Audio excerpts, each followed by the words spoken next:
എന്താണ് ആ മുറിയുടെ ഒരു ഘടനയും ആ മുറി ബാക്കിയുള്ള മുറിയുമായി തൊട്ടടുത്ത് തന്നെയാണോ, പെട്ടെന്ന് കാണാൻ പറ്റുന്ന മുറിയാണോ, വാർഡൻ ആ വശത്തു കൂടിയൊക്കെ പോകാറുണ്ടോ, എന്താണ് മനസ്സിലാക്കാനാവുന്നത്?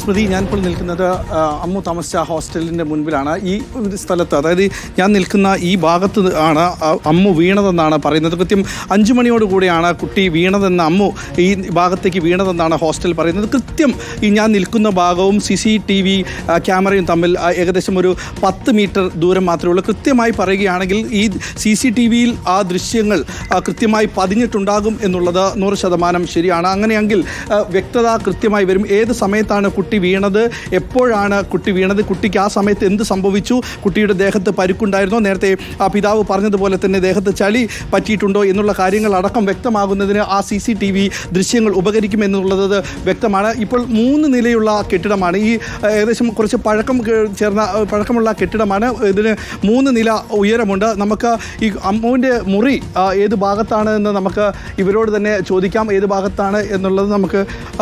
മാഡം, അമ്മുവിൻ്റെ മുറി അങ്ങോട്ട് വരാൻ പറ്റുമോ? ഒന്ന് കണ്ടുകൂടെ? നമുക്ക് അമ്മുവിൻ്റെ മുറിയാണ് ഇപ്പോൾ കാണിക്കുന്നത്. ഏത് ഭാഗത്താണ് എന്നുള്ള കാര്യങ്ങളടക്കം ഇവിടുത്തെ വാർഡൻ തന്നെ നമുക്ക് കാണിച്ചു തരുന്നുണ്ട്. ഇത് എത്ര വിദ്യാർത്ഥികൾ ഇവിടെ താമസിക്കുന്നുണ്ട്? എത്ര വിദ്യാർത്ഥികൾ? 147 വിദ്യാർത്ഥികൾ. ഇതാണ് മുറി. ഈ മുറിയാണ്, അത് 6-ാം നമ്പർ മുറിയിലാണ് അമ്മു താമസിച്ചു കൊണ്ടിരിക്കുന്നത്. അത് ഗ്രൗണ്ട് ഫ്ലോറിൽ തന്നെയാണ് അമ്മു താമസിക്കുന്നത്. ഇപ്പോൾ ഇത് പോലീസ് പൂട്ടിയിട്ടുണ്ട്. ഇതിൽ നിന്ന് ചില കാര്യങ്ങളെല്ലാം തന്നെ പോലീസിന് എടുക്കേണ്ടതുണ്ട്. നമുക്ക് ഇതിൻ്റെ ഏറ്റവും ഉയരത്തിൽ, അതായത് 3-ാമത്തെ നിലയിൽ നിന്നാണ് അമ്മു ചാടിയിരിക്കുന്നത്, അല്ലെങ്കിൽ അമ്മു വീണതെന്ന് പറയുന്നത് ഈ ഉയരത്തിലാണ്. എവിടെയാണ് മാഡം അങ്ങോട്ട് പോകുന്ന വഴി? ആ വശത്തേക്കും കൂടെ ഒന്ന് പോകാവുന്നതാണ്. ഏറ്റവും ഉയരത്തിൽ ആ ഭാഗത്തു നിന്നാണ് അമ്മു ചാടിയതെന്ന് പറയുന്നു ഇവർ. ആ ദൃശ്യങ്ങളെല്ലാം തന്നെ പോലീസിൻ്റെ ഭാഗത്തുള്ള CCTVയിൽ നിന്ന് ദൃശ്യങ്ങൾ വ്യക്തമാകാവുന്നതാണ്. മുകളിലേക്കുള്ള വഴി എന്നാണ്. ഇതുവഴിയാണ് അമ്മു. നേരത്തെ ഈ വാർഡൻ പറഞ്ഞത് പ്രകാരമാണെങ്കിൽ സ്മൃതി, മറ്റൊരു കാര്യമുണ്ട്. 5 മണിക്കാണ് കുട്ടി ചാടിയതെങ്കിൽ 4:30 ആകുമ്പോഴാണ് ആ കുട്ടി ബസ്സിൽ എത്തിയിട്ടുണ്ടാകുക. അതായത് കൃത്യമായി പറയുകയാണെങ്കിൽ ഒന്നുകിൽ ബസ്സിൽ നിന്ന് കുട്ടിക്ക് എന്തെങ്കിലും മാനസിക ബുദ്ധിമുട്ടുണ്ടായിട്ടുണ്ടാകാം, അല്ലെങ്കിൽ കോളേജിൽ വെച്ച് മറ്റെന്തെങ്കിലും മാനസിക ബുദ്ധിമുട്ടുണ്ടാകും. വന്ന ഉടൻ തന്നെ ഈ കൃത്യം കുട്ടി കാണിക്കണമെങ്കിൽ മറ്റെന്തെങ്കിലും ഒരു ബുദ്ധിമുട്ട് കുട്ടിക്കുണ്ടായി എന്നുള്ളത് നമുക്ക് മനസ്സിലാക്കാൻ സാധിക്കും. കാരണം 4:30 കൂടി കുട്ടി കോളേജ് വിടുന്നു. 5 മണിയോട് കൂടി തന്നെ ഈ ഹോസ്റ്റലിലെത്തുന്നു. അവിടെ വെച്ച് മരിക്കുന്നത്. ഞാനിവിടേക്ക് എത്തുമ്പോൾ 5 മിനിറ്റ് മാത്രമാണ്, ഏകദേശം 5-6 മിനിറ്റ് മാത്രമാണ് പത്തനംതിട്ട ടൗണിൽ നിന്ന് ഈ ഹോസ്റ്റലിലേക്ക് എത്തേണ്ട സമയം എടുത്തിരിക്കുന്നത്. പക്ഷേ കുട്ടിയെയും കൊണ്ട് ആശുപത്രിയിലേക്ക് എത്തിയപ്പോൾ അത് കുറച്ച് സമയം എടുത്തു എന്നുള്ളത്. ഏകദേശം 40 മിനിറ്റിലധികം സഞ്ചരിച്ചിട്ടാണ് ഈ കുട്ടിയെ ആശുപത്രിയിൽ എത്തിച്ചതെന്നാണ് പറയുന്നത്. മാഡം, ഇത് ലോക്ക് ചെയ്തിരിക്കുകയാണ്. താക്കോല് മാഡം, താക്കോല് ഒന്ന് തുറക്കാം.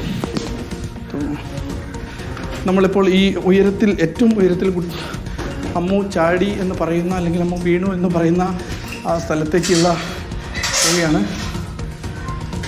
ഇതൊക്കെ നേരത്തെ ഇങ്ങനെ തന്നെ പൂട്ടിയിടാറുണ്ടോ മാഡം? 7 മണിയാകുമ്പോൾ, വൈകിട്ട് 7 മണിയാകുമ്പോൾ ഇത്തരത്തിൽ ഈ ഭാഗം പൂട്ടി. കാരണം കുട്ടികളുടെ വസ്ത്രങ്ങളെല്ലാം തന്നെ ഇവിടെയാണ് ഉണക്കുക, ഇവിടെയാണ് വിരിച്ചിടുക. ഈ ഭാഗത്താണ് വൈകുന്നേരം 7 മണിയാകുമ്പോൾ ഈ ഭാഗം അടച്ചിടും എന്നാണ് ഇവിടുത്തെ വാർഡൻ പറയുന്നത്. ഈ ഭാഗത്ത് ഇവിടെ നിന്നായിരിക്കും അല്ലേ? എന്താ ഈ ഭാഗത്തു നിന്നാണ് സ്മൃതി, ഈ ഭാഗത്തു നിന്നാണ് അമ്മു വീണതെന്ന് പറയുന്നത്. ഇത്ര ഉയരം, ഇതാ നമുക്ക് താഴെ ആളുകളൊക്കെ ഉണ്ട്. ഈ ഉയരത്തിൽ നിന്നാണ് കുട്ടി ചാടിയത്. അതായത് ഇത്രയും അകലത്തിൽ നിന്നാണ്, സ്മൃതി പറഞ്ഞോളൂ, ഇത്രയും മുകളിൽ നിന്നാണ് വീണത് അല്ലേ? ആ ദൃശ്യങ്ങൾ വ്യക്തമാണ്. മുകളിൽ നിന്ന് താഴേക്കുള്ള ദൂരം. അതെ, നമുക്ക് താഴെ അവിടെ നിന്ന് നോക്കുമ്പോൾ ചളിയുള്ള ഭാഗമാണ് കാണുന്നത്. അതുകൊണ്ടായിരിക്കും അച്ഛൻ അങ്ങനെ പറഞ്ഞത്. ദിലീപ് നോക്കൂ, ദിലീപ് നിൽക്കുന്ന ഭാഗത്തേക്ക് താഴേക്ക് ചളിയുള്ള ഭാഗമാണ്. തീർച്ചയായിട്ടും തീർച്ചയായിട്ടും സ്മൃതി, ഈ രണ്ട് ഭാഗത്ത് കുറച്ച് ഭാഗത്ത് മെറ്റൽ ഇട്ടിട്ടുണ്ട്. ഈ മെറ്റലിൻ്റെ ഭാഗം ഒരുപക്ഷെ ചളി ആയതുകൊണ്ടായിരിക്കും നേരത്തെ അവിടെ മെറ്റലിട്ട്. 4 വർഷമായി ഈ കോളേജിൽ പഠിക്കുന്ന വിദ്യാർത്ഥിയാണ്. ഈ ഹോസ്റ്റലിനെ കുറിച്ചും ഈ ഹോസ്റ്റലിൻ്റെ ചുറ്റുവട്ടത്തെക്കുറിച്ചും വ്യക്തമായി ധാരണയുണ്ടാകുന്ന ഒരു കുട്ടിയാണ്. അവർ പറഞ്ഞിരിക്കുന്നത് പ്രകാരം ഇവിടെ ചളിയുള്ള ഭാഗം ഒരുപക്ഷെ ആ സമയത്ത് മഴ പെയ്തതുകൊണ്ടായിരിക്കാം പിതാവ് അവിടെ ചളിയുണ്ട് എന്ന് പറഞ്ഞത്. പക്ഷേ കുട്ടി ഇവർ കാണിച്ചു തന്ന ഭാഗം വെച്ച് നോക്കുമ്പോൾ അവിടെ ചളിയുള്ള ഭാഗമല്ല, അവിടെ മെറ്റൽ ഇട്ടിരിക്കുന്ന സ്ഥലമാണ്. കുറച്ച് അകലേക്ക്, അത് ഒരു മീറ്റർ അകലെ വെച്ച് ചളിയുള്ള ഒരു ഭാഗമായിട്ട് കാണാം. നേരത്തെ പറഞ്ഞതുപോലെ തന്നെ 4 വർഷമായിട്ട് ഈ കോളേജിൽ പഠിക്കുന്ന ഒരു കുട്ടിയാണ്. ഒരു മാസം കൂടെ കഴിഞ്ഞാൽ അവരുടെ വിദ്യാഭ്യാസം പൂർത്തിയാകുന്ന ഒരു നേഴ്സായിട്ട് ഏതെങ്കിലും ഒരു നല്ല ഹോസ്പിറ്റലിൽ രോഗികളെ നോക്കി നിൽക്കേണ്ട ഒരു കുട്ടിക്കാണ് ഇത്ര വലിയൊരു അപകടം അല്ലെങ്കിൽ ഒരു കാരണക്കാരമായത്. ഇത് സഹപാഠികളുടെ മാനസിക സമ്മർദ്ദം മൂലം കുട്ടി ആത്മഹത്യ ചെയ്തു എന്നാണ് പറയുന്നത്. പക്ഷേ കോളേജ് പറയുന്നത് പക്ഷേ ഇതല്ല, തൻ്റെ മകൾ ഇത്തരത്തിലുള്ള ഒരു കൃത്യം ചെയ്യില്ല എന്നൊരു കുടുംബം അത്രമേൽ വിശ്വസിക്കുന്നു. സ്വന്തം സഹോദരനെ കാണാൻ വേണ്ടി ഫ്ലൈറ്റ് ടിക്കറ്റ് അടക്കം എടുത്ത് കാത്തിരുന്ന ഒരു മകൾക്ക് ഇങ്ങനെ എന്തെങ്കിലും സംഭവിക്കുന്നുണ്ടെങ്കിൽ നേരത്തെ നമ്മൾ പറഞ്ഞതുപോലെ ആ ബസ്സിൽ നിന്ന് എന്തെങ്കിലും സംഭവിക്കാം. കോളേജിൽ നിന്ന് അന്നേ ദിവസം അത്ര ഹേർട്ടായിട്ടുള്ള എന്തെങ്കിലും ഒരു സംഭവങ്ങൾ ഉണ്ടായിട്ടുണ്ടാകാമെന്ന് നമുക്ക് അനുമാനിക്കാം. കാരണം അന്ന് വന്ന് എന്തെങ്കിലും കരുതിക്കുട്ടി വന്നതാണോ, അല്ലെങ്കിൽ ഈ സമയത്ത് കോളേജ് വിട്ടതിന് ശേഷം ഇത്രയുമുള്ള ഈ ചാടുന്ന സമയം അടക്കമുള്ള സമയത്ത് എന്തെങ്കിലും സംഭവിച്ചു പോയോ എന്നുള്ള കാര്യങ്ങളടക്കം ഇനി പോലീസിന് അന്വേഷിക്കേണ്ടതുണ്ട്. പോലീസ് ആ കാര്യത്തിൽ കൃത്യത കാണിക്കണം. ഇപ്പോൾ സഹോദരനെത്തി പോലീസ് സ്റ്റേഷനിലെത്തി കൂടുതൽ തെളിവുകൾ അല്ലെങ്കിൽ കൂടുതൽ മൊഴികൾ നൽകുന്നു. കുടുംബം പറയുന്നത് ഒരു കുടുംബത്തിനോട് നമ്മൾ നേരത്തെ പറഞ്ഞതുപോലെ തന്നെയാണെങ്കിൽ ഒരു കുട്ടി വിദ്യാലയത്തിലെത്തുമ്പോൾ അതും ഒരു കുടുംബമാണ്, ഹോസ്റ്റലിലെത്തുമ്പോൾ അതും ഒരു കുടുംബമാണ്. അങ്ങനെ 2 ഹോസ്റ്റലിൽ നിൽക്കുന്നവർക്കാണെങ്കിൽ കോളേജ് മേറ്റ് ഹോസ്റ്റൽ മേറ്റ്സ് ആയിരിക്കും കൂടുതൽ അടുപ്പമുണ്ടാകുക.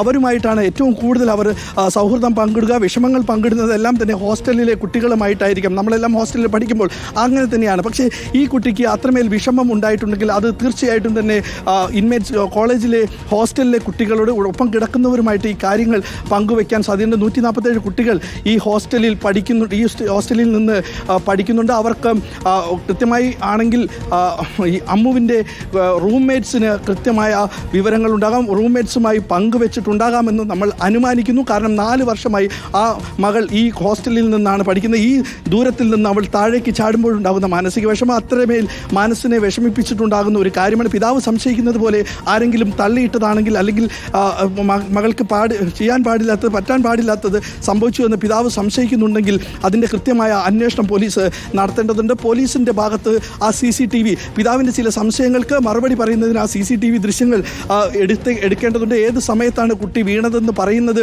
ആ CCTV ക്യാമറയിലെ സമയങ്ങൾ വ്യക്തമാക്കുന്നുണ്ട്. കൂടാതെ ആ കുട്ടീൻ്റെ ദേഹത്ത് മുറിവ് പറ്റിയത് അല്ല ചെളി പറ്റിയത് അടക്കമുള്ള കാര്യങ്ങൾ, അവിടെ ആരെത്തിയിരുന്നു, ആ കുട്ടി കയറി വരുമ്പോൾ കുട്ടിയുടെ മാനസികാവസ്ഥ എന്ത്, കുട്ടി സന്തോഷവതിയായിട്ടാണോ കയറി വന്നത് അല്ലെങ്കിൽ ദുഃഖിതയായിട്ടാണോ കയറി വന്നത്, എല്ലാം തന്നെ ആ ക്യാമറ ദൃശ്യങ്ങളിൽ നിന്ന് പരിശോധിച്ചാൽ വ്യക്തമാകുന്ന കാര്യങ്ങളാണ്. അതെല്ലാം തന്നെ പോലീസ് പരിശോധിക്കുകയും അതിൻ്റെ ഭാഗത്തുള്ള മറ്റുള്ള നടപടികളിലേക്ക് പോലീസ് എത്തേണ്ടതുമാണ്. ഒരു കുട്ടി അതായത് ഈ കെട്ടിടത്തിൽ നിന്ന് 7 മണി വരെ ഈ ഭാഗം അത് തുറന്നു കൊടുക്കുന്ന ഭാഗമാണ്. കുട്ടികൾക്ക് വസ്ത്രങ്ങൾ അലക്കി വിരിച്ചിടുന്ന സ്ഥലങ്ങളാണ്. ഈ സ്ഥലത്തേക്ക് 7 മണി വരെ പ്രവേശനമുണ്ട്. പിന്നീട് വലിയ പൂട്ടുന്ന ഒരു പ്രദേശമാണ്. ഈ കുടുംബം ഈ ഹോസ്റ്റലുമായിട്ട് എല്ലാവരും തന്നെ വലിയ സന്തോഷത്തിൽ ചങ്ങാത്തത്തിൽ കഴിഞ്ഞു പോകുന്നവരാണ് എന്നാണ് ഹോസ്റ്റൽ വാർഡനായ സുധാമണി പറഞ്ഞിരിക്കുന്നത്. പക്ഷേ എന്തു സംഭവിച്ചു എന്നുള്ള കാര്യങ്ങൾ ഇനിയും അന്വേഷിക്കേണ്ടതുണ്ട്. കോളേജിൽ വെച്ചാണോ കുട്ടിക്ക് മാനസിക ബുദ്ധിമുട്ടുകൾ ഉണ്ടായത്, അതോ ഹോസ്റ്റലിൽ വെച്ചാണോ കുട്ടിക്ക് മറ്റെന്തെങ്കിലും ബുദ്ധിമുട്ടുകൾ ഉണ്ടായത്? അവർക്ക് അങ്ങനെ ഒരു ജീവൻ കളയാൻ മാത്രം എന്തെങ്കിലും മനസ്സിനെ വേദനിപ്പിക്കുന്ന തരത്തിൽ, അത്രമേൽ വേദനിപ്പിക്കുന്ന തരത്തിൽ എന്തുണ്ടായി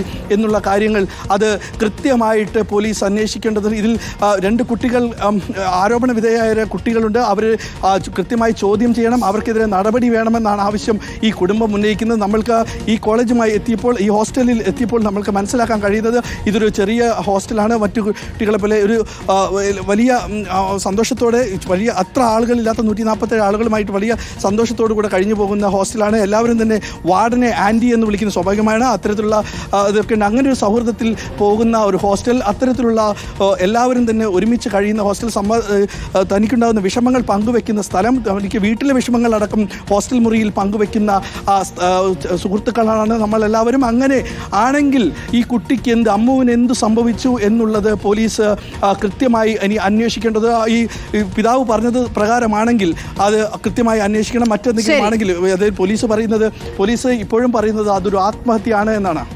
ശരി, നമുക്ക് നോക്കാം. അന്വേഷണം പുരോഗമിക്കുന്നു. അന്വേഷണത്തിൽ ഏതായാലും കുടുംബത്തിന് പരാതിയില്ല. അന്വേഷണം പുരോഗമിച്ചുകൊണ്ടിരിക്കുന്നു എന്ന് വേണം മനസ്സിലാക്കാൻ. നഴ്സിംഗ് വിദ്യാർത്ഥിനി അമ്മുവിന്റെ മരണത്തിൽ ആരോഗ്യ സർവകലാശാല അന്വേഷണ സമിതി ഒരാഴ്ചയ്ക്കകം റിപ്പോർട്ട് നൽകും.